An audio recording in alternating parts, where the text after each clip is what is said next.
लंबी छुट्टियों के बाद कुछ दिनों पहले ही मैंने ड्यूटी रिज्वाइन की थी। फिर मेरे पास आया सेजल मेहता केस। इस केस ने मेरे जहन को इतना थका दिया कि लगने लगा मैं इस केस में एक अरसे से उलझा हुआ हूं। मैं जब भी इस लड़की के बारे में सोचता हूं तो एक अजीब ख्याल मेरे जहन को जकड़ लेता है। पुलिस वाले मृत विक्टिम से कभी मिल तो नहीं पाते, लेकिन फिर भी उन्हें विक्टिम की जिंदगी में उतरना पड़ता है और उनकी जिंदगी के उन अक्सर ऐसा क्यों होता है? जो लोग दूसरों के हक के लिए लड़ते हैं, किस्मत उनके हक में गलत फैसला सुना देती है। मेरी जिंदगी के कई पन्ने थे, लेकिन हर पन्ने पे 3 शब्द जरूर लिखे होते थे: जोश, जज्बा और जज्बात। Case number 26, Aditya Jain versus Radhika Jain. Your honour, violence का कोई जेंडर नहीं होता है। एक औरत के भी हाथ होते हैं जो कि मर्द पे भी उठ सकते हैं, और एक बीवी भी अपने पति को असॉल्ट कर सकती है। योर ऑनर, मेरे क्लाइंट आदित्य डोमेस्टिक वायलेंस के विक्टिम हैं। जब रिश्ते हिंसा की बलि चढ़ते हैं तब जज्बाती चोट जिस्मानी चोट से ज्यादा दर्द भरी होती है। एंड योर ऑनर, दर्द का भी कोई जेंडर नहीं होता है। और झूठ का भी कोई जेंडर नहीं होता। झूठ को सच बनाने की भूमिका चाहे जितनी भी अच्छी तरीके से कर ली जाए, लेकिन प्रूफ क्या है? योर ऑनर, ये आदित्य की मेडिकल रिपोर्ट्स हैं जिसमें उसकी पुरानी इंजरीज के प्रूफ हैं। योर ऑनर, आदित्य के फ्रेंड्स, नेबर्स हर कोई स्टेटमेंट दे चुका है और सबका यही कहना है कि वायलेंट आदित्य नहीं, राधिका है। योर ऑनर, अगर मेरे क्लाइंट चाहें तो काउंटर केस भी कर सकते हैं, बट हम कोर्ट का टाइम वेस्ट नहीं करना चाहते हैं। इसलिए आई अपील कि इस केस को डिसमिस करके डिवोर्स ग्रांट कर दिया जाए। मुझे बहुत अफसोस के साथ कहना पड़ रहा है कि एक महिला होने के बावजूद भी सेजल जी इस केस को जीतने के लिए बहुत कुछ मैनिपुलेट कर रही हैं। आप अपनी दलीलें नहीं प्रूव कर पा रहे हैं तो कुछ भी कह रहे हैं, but I believe in justice your honour. Domestic violence act का कई बार गलत तरह से इस्तेमाल हुआ है, सो आई होप इस केस में एक ऐसा वर्डिक्ट आए जो कि सभी डोमेस्टिक वायलेंस एक्ट को वायलेट करने वालों के लिए एक बड़ा सबक हो। सेजल, मुझे अब विश्वास हो गया है कि तुम्हारी मदद से मैं एक केस जीत सकता हूँ। मैं तुम्हें बता भी नहीं सकता हूँ कि उस औरत के साथ मैं कितनी घुटन महसूस करता था। सेजल, कब से कॉल लगा रहा हूँ, फोन भी बंद है तुम्हारा। सॉरी प्रतीक, मैं कोर्ट रूम में थी। तो मुझे यहाँ क्यों बुलाया? पहले ड्राइवर समझ रखा है। वैसे सही है, तुम्हारा वेट करता रहो मैं हमेशा, है ना? सॉरी यार। Aditya, he is Prateek, my fiance. Hi. हाँ, अब आपका ऑर्डर हो तो चले यहाँ से। See you on the verdict day. Let's go, bye.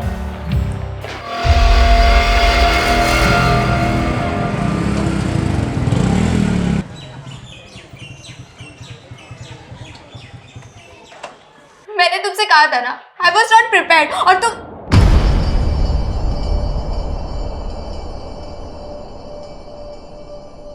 Anjali.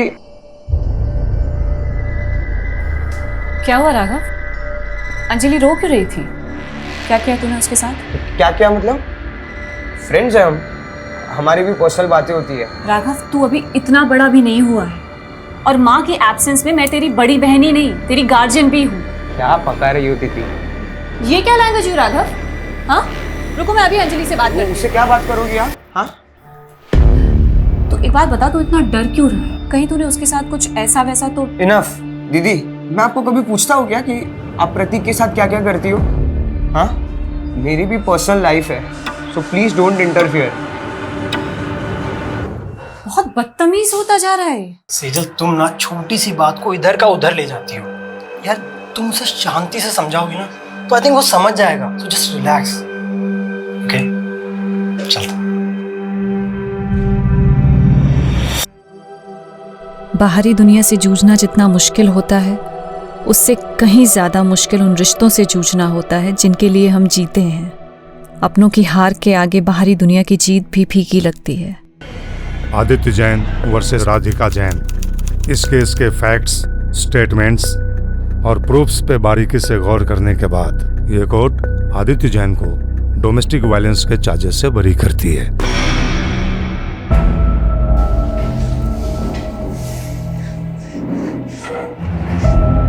Thank you Sejal,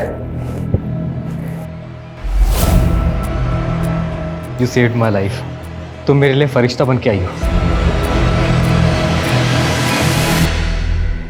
जिंदगी हर मोड़ पे मुझे कामयाब कर रही थी, पर पता नहीं था मैं एक नाकाम सफर भी तय कर रही थी।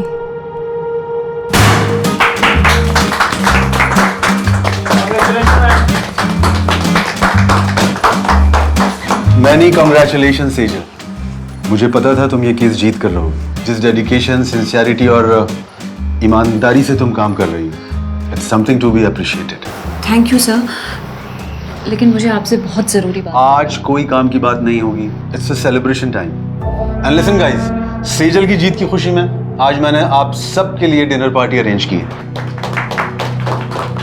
एंजॉय। तो मुझे लग रहा है बॉस सेजल पे बहुत ज्यादा मेहरबान हो रहे हैं। हाई प्रोफाइल केसेस इसके लिए रिजर्व करके रखे। हम तो सिर्फ पेपर वर्क करने के लिए ना।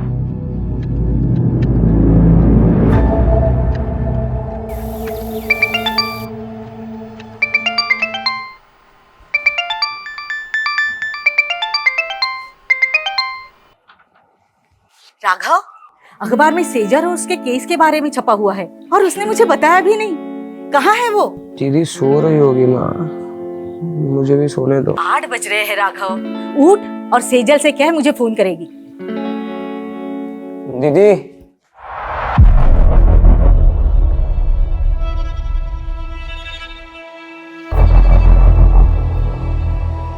दीदी अंदर हो।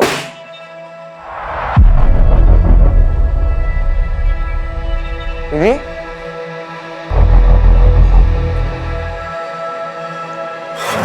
हेलो, कौन? आप कौन बोल रहे हैं? ये मेरी दीदी का नंबर है। आपकी दीदी? वो यहाँ हाईवे पे घायल पड़ी है। क्या? ये लो पकड़ो। आपने ही फोन किया था? जी।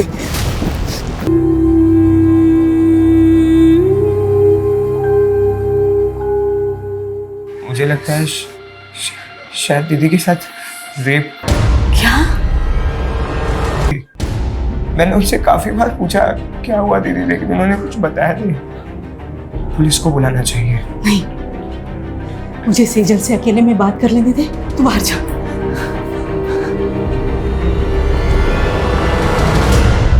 सेजल, मुझे बताना बेटा, क्या तेरे साथ किसी ने जबरदस्ती की?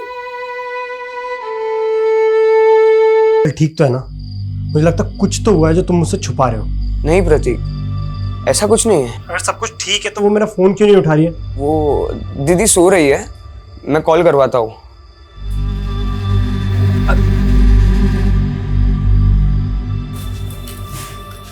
पड़ोसी कुछ भी कह रहे हैं, तिल का ताड़ बना रहे हैं। लेकिन माँ सच सच बताओ, दीदी की तरह आप भी मुझसे कुछ छुपा नहीं रही हो ना? उन्होंने आपको बता दिया ना कि उनके साथ रेप हुआ है। ऐसा कुछ नहीं है, डॉक्टर को दिखाया था ना सेजल को। मुझे भी उसकी परवाह है, तू फिक्र मत कर, वो धीरे धीरे नॉर्मल हो जाएगी। नहीं, यहाँ बैठे बैठे कुछ नहीं होगा। मैं दीदी को लेके जा रहा हूँ, काम करेगी तो उनका मन बदलेगा। ठीक है, मैं भी तेरे और सेजल के साथ वहां आती हूँ।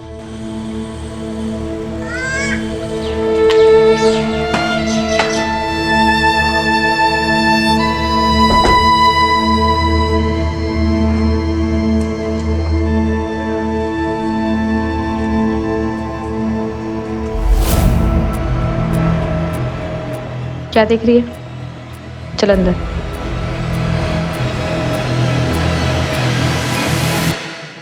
बेटा, तूने जिंदगी में कभी हार नहीं मानी। मैं तुझे ऐसे बुझा बुझा नहीं देख सकती। हम यहाँ दोबारा इसलिए आए हैं ताकि तू पहले जैसी बन सके। मैंने कभी भी किसी भी वजह से आपको दुख पहुंचाया हो तो उसके लिए आई एम सॉरी। पर प्लीज आप पहले जैसे हो जाओ ना।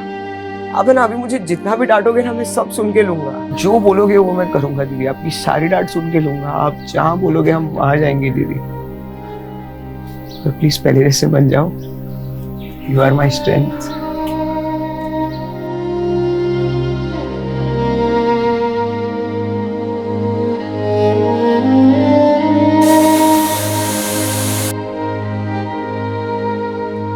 अपने दर्द छिपा के मैं पहली बार एक झूठी जिंदगी जीने की कोशिश कर रही थी।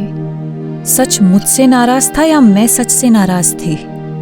मेरी दलीलें मुझे ही उलझा रही थी, पर अपना फैसला भी अब मुझे ही करना था। राघव, तू पक्का सेजल को लेके मुझसे कुछ छुपा नहीं रहा है ना? मैं अभी पनवेल आ रहा हूँ। नहीं प्रतीक, वो हम आ गए हैं, सिर्फ 2 ही दिन हुए हैं। अरे तू सेजल का फोन क्यों बंद है? मेरी बात कर उससे। हाँ देखता हूँ। दीदी,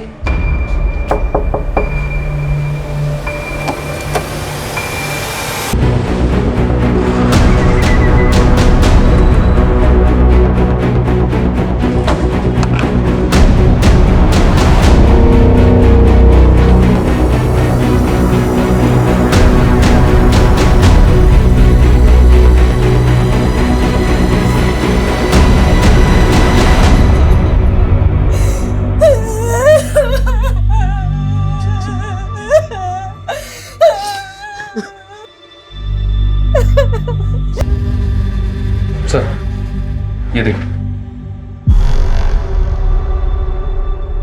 मेरी शिकायत खुद से, अपने आप से। मैं ऊपर वाले को थैंक्स बोलती हूँ जिसने मुझे ये जिंदगी दी, दुनिया के सबसे अच्छे माँ बाप दिए, प्यारा सा भाई दिया।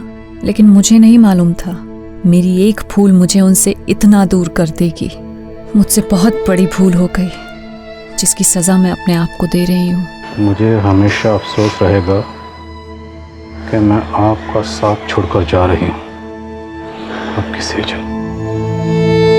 शहर की एक युवा लॉयर सेजल मेहता की लाश घर में फंदे से लटकी पाई गई। क्या सेजल ने खुदकुशी की या ये एक हत्या है?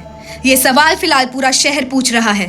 प्रारंभिक जांच में अभी तक पुलिस कोई ठोस नतीजे पर पहुंच नहीं पाई है। ये सुसाइड नोट में सेजल ने किसी भूल का जिक्र किया हो। क्या भूल हुई थी?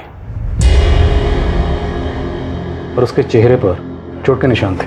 वो चोटें कैसे आई? आप लोग बोलते क्यों नहीं है? ये सब माँ की भी भूल है सर।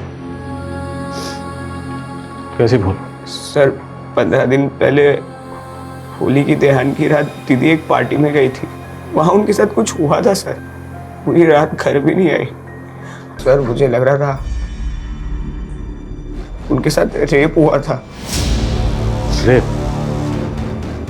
सेजल किसकी पार्टी में गई थी? कहाँ गई थी? अच्छा सुन, मैं तुझसे कल बात करती हूँ। क्यों? आज घर नहीं आने वाली हो? आऊंगी पर शायद थोड़ा लेट हो जाए, एक पार्टी में जा रही हूँ। उन्होंने सिर्फ इतना बताया था कि वो किसी होटल कस्तूरी में गई थी और पूरी रात घर नहीं आई थी। तो क्या ये भूल थी? या फिर आपको ये मालूम होता है कि आपकी बेटी के साथ रेप हुआ है, आपने फिर भी पुलिस ने इस खत में किया? मेरी बेटी का रेप नहीं हुआ था सर। मैंने डॉक्टर से उसका चेकअप भी करवाया था। देखिए, सेजल को बहुत ही बुरी तरह से मारा पीटा गया है। कहीं ऐसी वैसी तो बात नहीं? मेरा मतलब है रेप। ये मैं कंफर्म नहीं बता सकती। अगर आप पहले सेजल को यहाँ पे लेके आए होते तो शायद मैं कुछ कंफर्म बता सकती थी। सेजल के साथ मारपीट किसने की थी? दीदी ने कुछ भी नहीं बोला था सर। वो ट्रॉमा में थी। लेकिन धीरे धीरे वो हमसे घुलने मिलने लगी थी। ऐसे कैसे सुसाइड कर सकती है वो? आप कहना क्या चाहती हैं? क्या कोई बाहर से आया और उसने जबरदस्ती आपकी बेटी को अंदर पंखे पर लटका दी? सर कुछ समझ नहीं रहा है। मैं कॉलेज गया था और माँ शॉपिंग करना है। जब घर आए तो दीदी। माना सेजल ने खुद आप लोगों को कुछ नहीं बताया, पर फिर भी उसकी हालत देखकर आप लोगों को नहीं लगा कि आप लोगों को जानना चाहिए कि पार्टी में उसके साथ क्या हुआ, किसने किया और क्यों किया? जानने की कोशिश की थी सर। बस इतना पता चला कि पार्टी उनके ऑफिस में थी। ऑफिस कहाँ पर है? Jawahar Nagar, JP associates. और सेजल आपको घायल अवस्था में कहाँ मिली थी? MG road. सर यहीं पे मिली थी मुझे दीदी। आसपास तो कोई सीसीटीवी कैमरा नजर नहीं आ रहा है। जादव सुनो, यहाँ आसपास लोगों से पूछताछ करो, पता करो किसी ने कुछ देखा है क्या।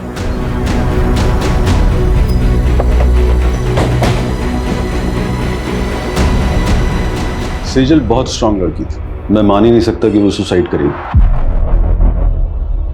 12 मार्च की रात आपके ऑफिस की तरफ से कोई पार्टी थी? हाँ, पार्टी तो थी। सेजल ने एक कंट्रोवर्शियल केस जीता था, उसी के सेलिब्रेशन में। और ये सेलिब्रेशन होटल कस्तूरी में हुआ था? कस्तूरी? नहीं तो, पार्टी तो ऑफिस में थी। सर, कस्तूरी होटल के बारे में मैं कुछ नहीं जानती। उस दिन पार्टी यहाँ पे ऑफिस में ही थी। ये पार्टी कब तक चली थी? करीब 9 बजे तक, और जब सेजल यहाँ से गई तो सब नॉर्मली था सर। अच्छा, हाँ पांडे बोलो। सर, ये जिस हाईवे पे सेजल की लाश मिली थी वहाँ से 7 किलोमीटर दूर कस्तूरी प्लाजा नाम का एक होटल है। लेकिन राघव ने तो हमें होटल कस्तूरी बोला था। एनीवेज, इस कस्तूरी प्लाजा की लोकेशन भेजो मुझे तुरंत।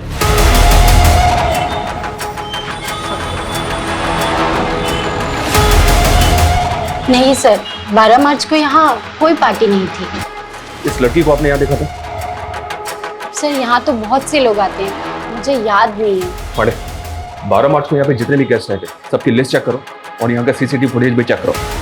चाहे सेजल यहाँ पे आई हो। Thank you.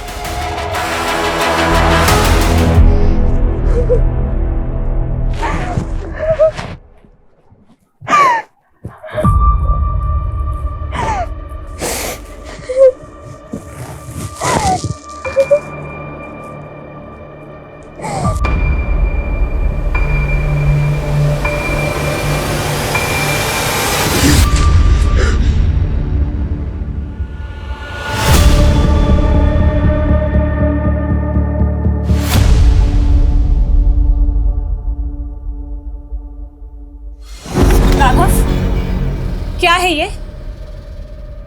मैंने मेरे बैंकिंग ऐप का पासवर्ड बता दिया तो तुम मिसयूज करोगे मेरे फंड्स का?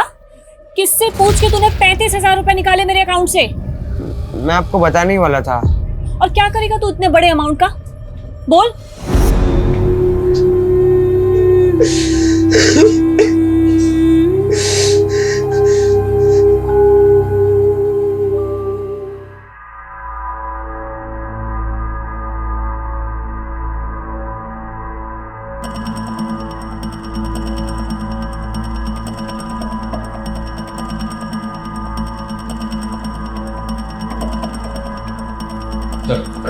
हमने चेक किया, कस्तूरी प्लाजा में 12 मार्च को कोई पार्टी नहीं थी और ऐसा कोई क्लू भी नहीं मिला है जिससे पता चले कि उस रात सेजल वहां गई। सेजल के भाई राघव ने होटल कस्तूरी कहा था और ये कस्तूरी प्लाजा है।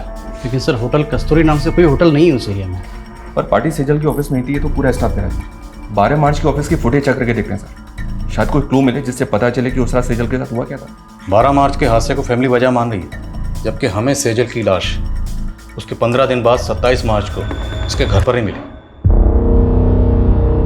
भाई ये फैमिली हमें पार्टी और होटल के चक्कर में बेवजह उलझा तो नहीं रही? उनके बयान अटपटे तो हैं। भाई कह रहा है कि उसका रेप हुआ था, माँ कह रही है कि उसका रेप नहीं हुआ था। और ये सुसाइड नोट, इस सुसाइड नोट में सेजल ने किसी भूल का जिक्र किया। जब उनसे पूछा गया कैसी भूल, इस बात का उनके पास कोई जवाब नहीं। आपको लग रहा है ये मर्डर भी हो सकता है? मर्डर के एंगल को भी रूल आउट नहीं किया जा सकता।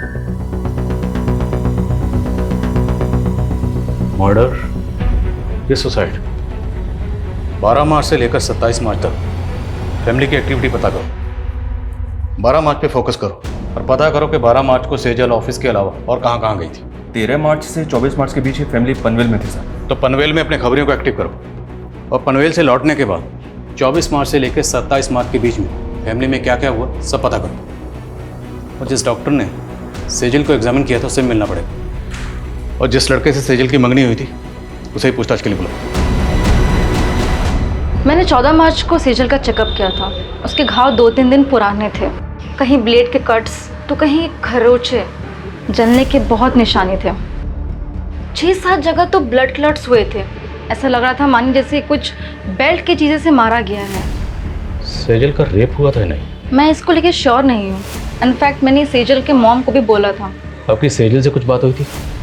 उसने आपको कुछ बताया कि उसके साथ ये सब कैसे हुआ? मैंने सेजल को बहुत पूछा पर उसने कुछ बताया नहीं।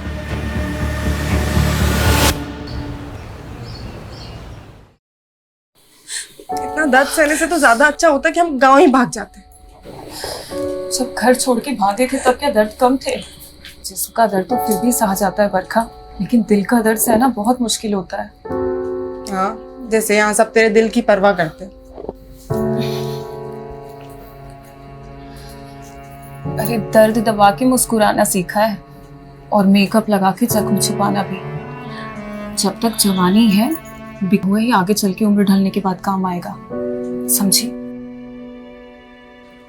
माना सेजल की फैमिली ने आपको कुछ भी साफ साफ नहीं बताया, कि सेजल के साथ क्या हुआ था, पर आपको कुछ तो अंदाज़ा हुआ होगा कि सेजल के साथ ऐसा किसने किया होगा। हमेशा खुशी दिखती थी, मेरे लिए सोच पाना मुश्किल है कि उसके साथ में ऐसा कुछ हुआ है। 12 मार्च को सेजल के ऑफिस की कोई पार्टी थी। अब अगर सेजल उस पार्टी में जाती तो जाहिर सी बात है आपको तो पता ही होता ना। मेरी इस बारे में उससे फ़ोन पे भी बात हुई थी। प्रतीक, बॉस ने ये केस जीतने की खुशी में एक पार्टी रखी है, लेकिन मुझे ये सेलिब्रेशन बिल्कुल अच्छा नहीं लग रहा है। पर हुआ क्या? मुझसे बहुत बड़ा गूफअप हो गया। गूफअप? कैसा गूफअप? सर क्लियरली मुझे कुछ नहीं पता है, but it was something related to her work. Sejal ने ये लॉ फॉर्म 4 साल पहले ज्वाइन की थी, पर इसमें गौर करने वाली बात है वो ये कि सेजल ने जितने भी केसेस जीते थे या जितने भी केसेस पे वो काम कर रही थी, उनमें से ज़्यादातर केसेस वो थे जो पहले उसकी कुलीग कविता के पास थे। मतलब कविता के केस सेजल को दिए जा रहे, जबकि पहले सेजल कविता को असिस्ट कर रही थी। सर ऑफिस की फुटेज में भी हमने कविता और सेजल के एक और कलीग विकल्प को पॉइंट आउट किया था।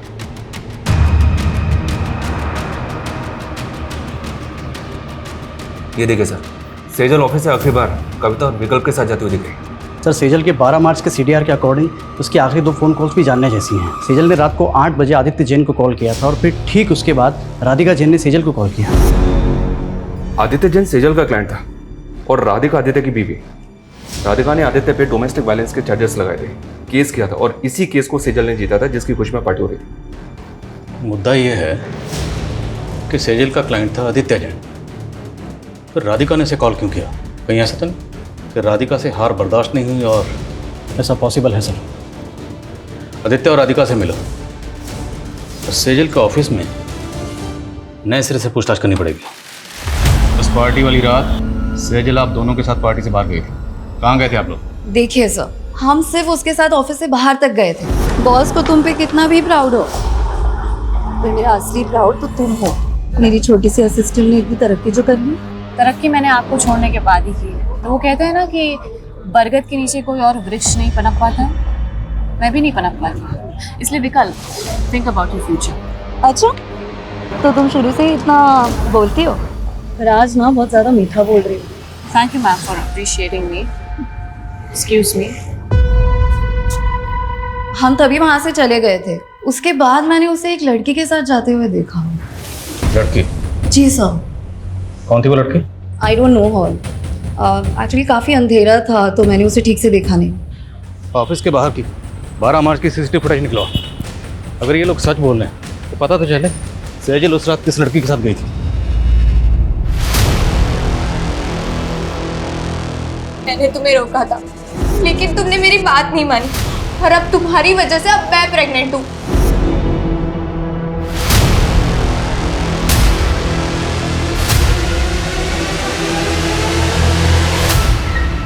यार आज तो एक भी ग्राहक नहीं फंसा। मेरे को तो खड़े खड़े नींद लग रही है। चलना घर चलते हैं। मेरी तो बुकिंग आ गई। इसको पूछना, इसको 2 चाहिए क्या? मेरा भी बोनी हो जाएगा। अरे ये मेरे को देने में तो बार्गेनिंग करता रहता, तुझे कहाँ से देगा? जा तू जाके सो जा।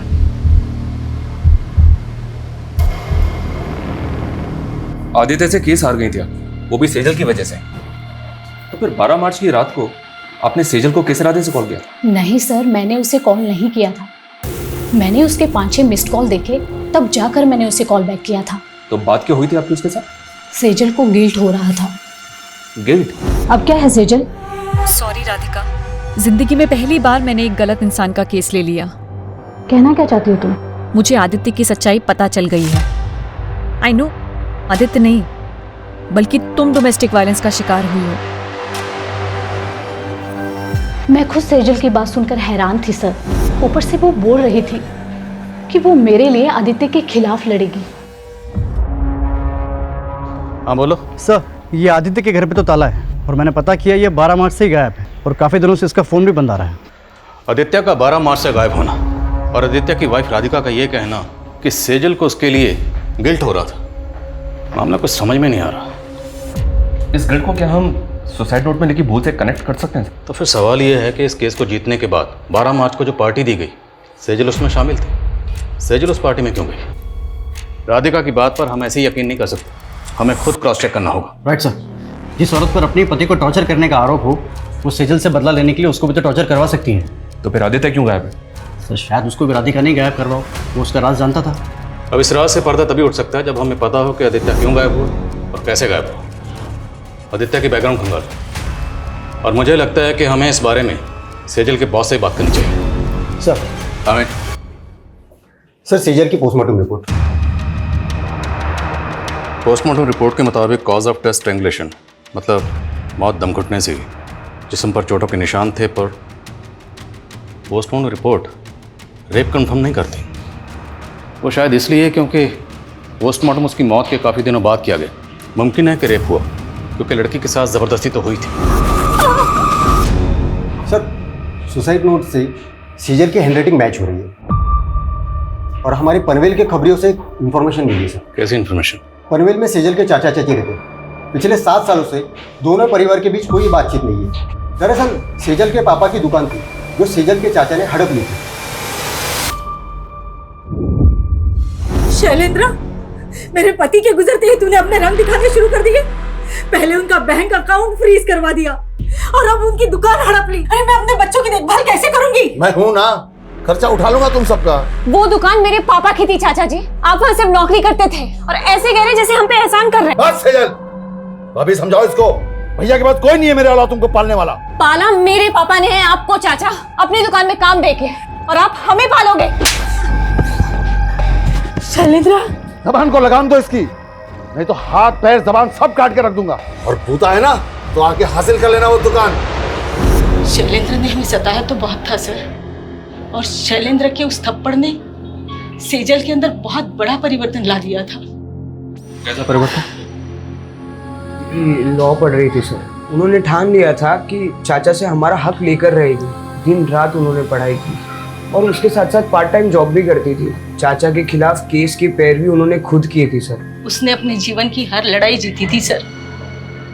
समझ में नहीं आता खुद से कैसे हार गई।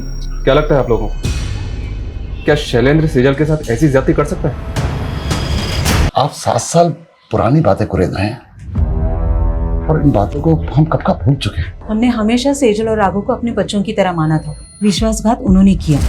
उस दुकान पर इनका भी बराबर का हक था, लेकिन सेजल ने चालाकी से। छोड़ना अभी सब बातें, कहिए और कुछ है जो आप पूछना चाहते हैं? 12 मार्च को किधर थे आप?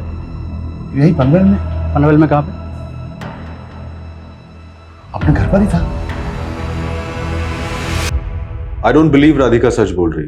राधिका अपने हस्बैंड आदित्य को टॉर्चर करती थी and it's proven in the court. अगर सेजल को केस जीतने के बाद ऐसा कुछ लगता तो सबसे पहले वो मुझे बताती। सेजल के मंगेतर ने बताया कि वो काफ़ी दिनों से परेशान थी, और जब उसने बार बार पूछा सेजल को कि किस बात को लेकर परेशान है, तो सेजल ने बताया कि उससे काम में गुफा हो। अब जैसे कि आपने कहा कि सेजल सबसे पहले अगर कुछ होता तो आपको बताती, तो अगर इस गुफा का ताल्लुक राधिका के केस से नहीं है तो फिर किस बात से, जिसको लेकर सेजल परेशान थी? ऐसा कुछ नहीं था, और आप ये बेकार के सवाल करके अपना टाइम वेस्ट कर रहे हैं।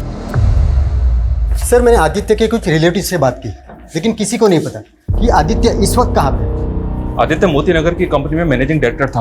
वहाँ इंक्वायरी करो, शायद कुछ पता चले। सर इसमें 12 मार्च की सेजल के ऑफिस की बाहर की फुटेज है। सर इसमें वो इस लड़की के साथ बाहर जाते हुए दिख रही है। कौन है ये लड़की?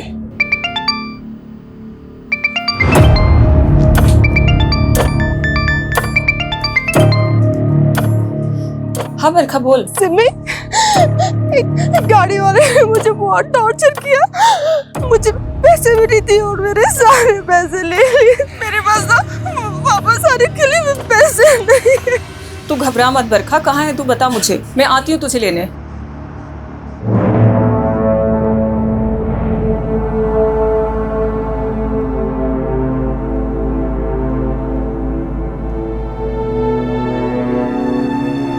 आता है तू? फिर से मैं वही दिन देखूं? हाँ?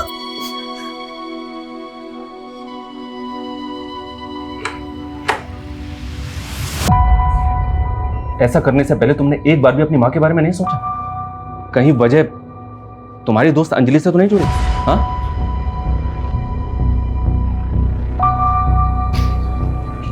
ये देखो, और मैं बताओ कि 12 मार्च की रात को अंजलि सेजल से मिलने क्यों गई थी? 35,000 रुपए राघव कोई छोटी मोटी रकम नहीं होती है। और क्या करेगा तू इतने बड़े अमाउंट का? क्या हुआ? सच सच बता, बात क्या है? दीदी, अंजलि प्रेग्नेंट है। इतनी बड़ी बात तुमने हमसे छुपाई? सर मैं गिल्ट में था, कहीं मेरी इसी भूल की वजह से तो दीदी ने। सॉरी।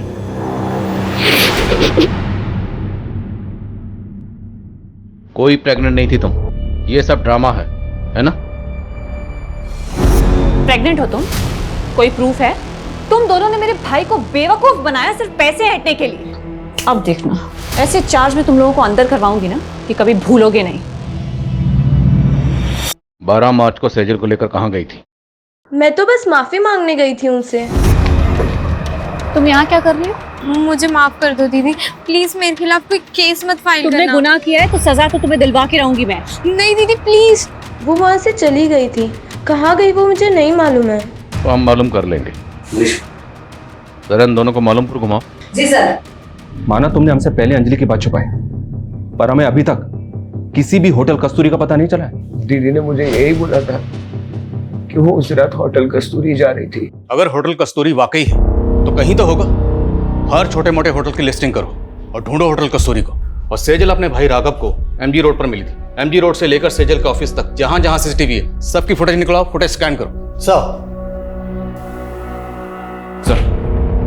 ये आदित्य जिस कंपनी में एमडी था वहां से अचानक से रिजाइन करके चला गया। ऑफिस में इंक्वायरी की तो पता चला कि ये वहां पे काम करने वाली लड़कियों को फेवर देने के लिए उनका शारीरिक शोषण किया करता था। ये बात आदित्य के ऑफिस की एक लड़की ने सेजल से कांटेक्ट करके उसे बताई थी। तो पूरे चांसेस हैं कि आदित्य की वाइफ राधिका का बयान सही है कि सेजल उसके खिलाफ एक्शन लेने वाली थी, क्योंकि आदित्य 12 मार्च से ही गायब है। आदित्य के ऑफिस से उसके बारे में एक और लीड मिली है सर। शायद ही अपने मामा के घर पहुंच सकता है। उठवा। भागा नहीं था मैंने रिजाइन किया था। तुम 12 मार्च से गायब हो। 12 मार्च मतलब उसी दिन जिस दिन सेजल। मैंने कुछ नहीं किया है, मुझे अपने लॉयर से बात करनी है। अपने लॉयर को तो तूने मार दिया। अब किससे बात करेगा? बोल, क्यों मारा सेजल को? देखो, मुझे डराना मत। मुझे क्या लग रहा है तेरे साथ हम यहाँ पर टाइम पास कर रहे हैं? हाँ, रेप और मोलेस्टेशन के चार्जेस लगे हैं तुझे, और तेरे ऑफिस की कई लड़कियों की रिकॉर्डिंग स्टेटमेंट है हमारे पास। बोल अब। मेरे पास प्रूफ्स हैं तुम्हारी असलियत के।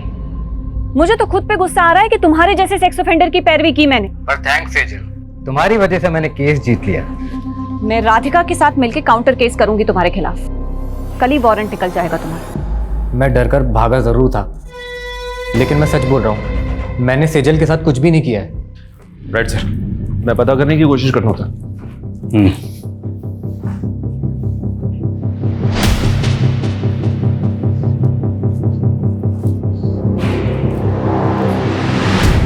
सेजल ने जिस भूल का जिक्र किया था, क्या भूल ये थी कि उसने आदित्य जैसे गलत आदमी की पैरवी की? अगर हाँ, तो फिर वो 12 मार्च से लेकर 27 मार्च तक खामोश क्यों थी? और कोई भी भूल इतनी बड़ी कैसे हो सकती है जिसकी वजह से सेजल जैसी लॉयर सुसाइड कर ले?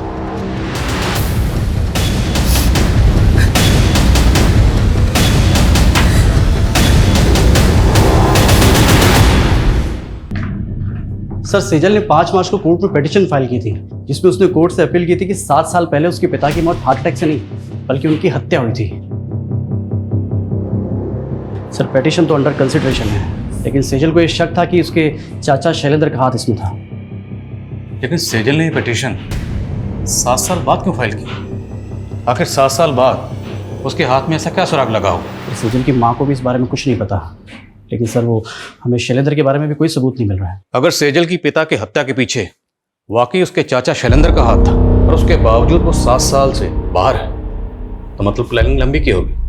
और अब सेजल 7 साल बाद उस पर मर्डर चार्जेस लगाकर उसे अंदर करवाने वाली थी। मोटिव स्ट्रांग है।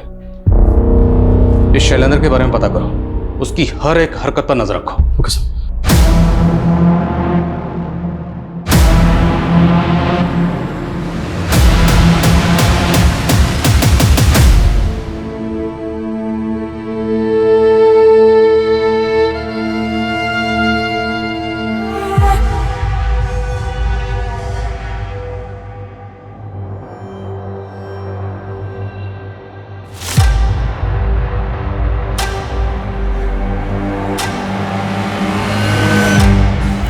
रोज रोज पेट पे लात मारती हूँ मैडम।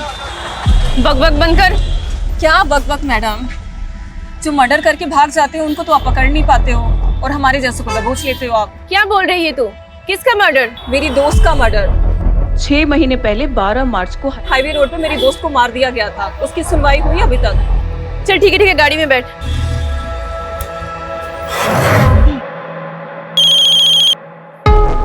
हाँ बोल। सोनू खबरी बोल रहा हूँ साहब। वो आपके हाईवे वाले केस का क्या हुआ? उन्होंने क्या बोला है? अरे साहब वो क्या है ना कि मैंने सुभाष नगर पुलिस को एक चकले का टिप दिया है और वहाँ पे एक प्रोस्टिट्यूट बोल रही है कि उसकी फ्रेंड का 2 महीने पहले वहाँ पे मर्डर हुआ। मर्डर? हाँ साहब। क्या 12 मार्च को एमजी रोड पर एक और मर्डर हुआ था? हाँ सर, और सेजल भी 2 महीने पहले एमजी रोड पे बेहोशी की हालत में मिली। वो लड़की कौन थी जिसके बारे में खबरें नहीं होता है? सर उसका नाम सिमी है, प्रोस्टिट्यूट है, आज ही अंदर हुई है। इस सिमी से मिलकर चांस लेते, शायद कोई काम की बात पता चले। साहब मेरी दोस्त थी बरखा, उसका एक्सीडेंट हुआ था। लेकिन आपने तो पहले कहा था कि मर्डर हुआ था। साहब किसी ने जानबूझकर उसको गाड़ी से उड़ा दिया था। कि किसने जानबूझ के उड़ाया था? हाँ बरखा बोल। मेरे पास ना वापस आने के लिए पैसे नहीं है। तू घबरा मत बरखा, कहाँ है तू बता मुझे। मैं एमजी रोड पे। कुछ समझ में नहीं आया और उसके बाद उसका एक्सीडेंट हो गया। बरखा ने आपको उस गाड़ी का नंबर बताया था? नहीं साहब, लेकिन बरखा ने बताया था कि ग्रे कलर की कोई कार थी। आपकी बरखा से बात कब हुई थी? मेरा मतलब तारीख क्या थी? सर 12 मार्च को रात के 2-2:30 बजे के आसपास। 12 मार्च की रात को सेजल जहां पर जख्मी हालत में मिली थी उस जगह पर सीसीटीवी नहीं है, लेकिन वहां से 3 किलोमीटर दूर एक सिग्नल है, वहां पे सीसीटीवी है और रास्ते में कोई भी राइट या लेफ्ट टर्न नहीं है, सीधा रास्ता है। उस सीसीटीवी की फुटेज स्कैन करो, जितनी भी सफेद रंग की गाड़ियां दिखती हैं सबकी लिस्टिंग करो।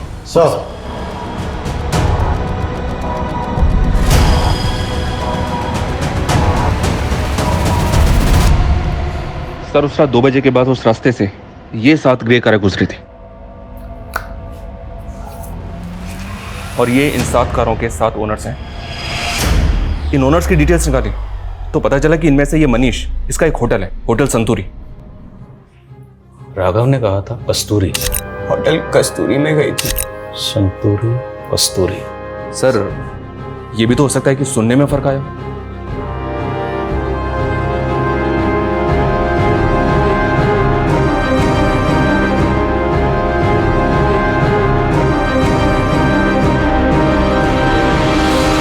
मेरा यकीन कीजिए सर, मेरी सेजल से कोई दुश्मनी नहीं थी।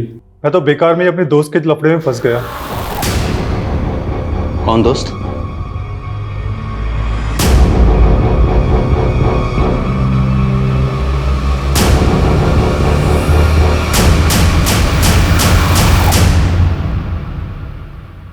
दो महीने से तेरी एक्टिंग देख रहा हूं और अब तो इस डंडे पे नाच करेगा। नाच। बोल। सेजल ने क्या बिगाड़ा था तुम्हारा? बोल। सर मेरा पहले बिल्कुल भी इरादा नहीं था उसे नुकसान पहुंचाने का, बल्कि वो तो ऑफिस की पार्टी मनाने के बाद में उससे मनीष के होटल में मिलने भी आई थी। प्लीज प्रतीक, वैसे भी आदित्य की वजह से मैं बहुत गिल्ट में हूँ। पार्टी करने का एकदम मूड नहीं है। सेजल, ऑफिस में ये सब चलता रहता है। Please please. कौन? Cheers guys.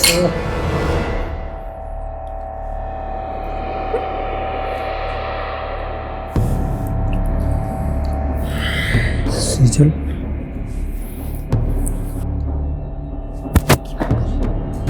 दोस्त है सामने।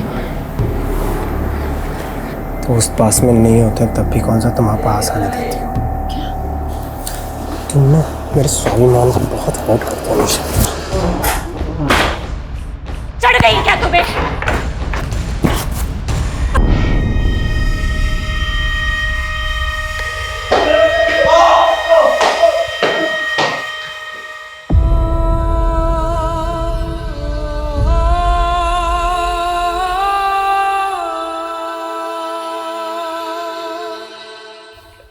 सर सेजल के साथ उसके अपनी मंगेतर ने इतना सब किया, फिर भी वो 15 दिन तक चुप रही। जबकि सेजल कोई आम लड़की नहीं थी, एक लॉयर थी, एक ऐसी लॉयर जो लोगों के इंसाफ के लिए ईमानदारी से लड़ती थी। सेजल प्रतीक को बचपन से प्यार करती थी। उसने प्रतीक पर आंख बंद करके भरोसा किया, लेकिन प्रतीक ने उसके भरोसे को तोड़ा। जब इंसान को किसी अपने सबसे ज्यादा करीबी से धोखा मिलता है तो उस इंसान का पूरी इंसानियत से भरोसा उठ जाता है। सेजल के साथ भी यही हुआ। उसने अपने सुसाइड नोट में यही लिखा कि उसे लग रहा था कि प्रतीक पे भरोसा करके उसने अपनी ज़िंदगी की सबसे बड़ी भूल की। वो भूल ज़रूर थी, लेकिन सबसे बड़ी नहीं। सबसे बड़ी भूल थी उसका अपनी ज़िंदगी को ख़त्म करना, खुदकुशी करना।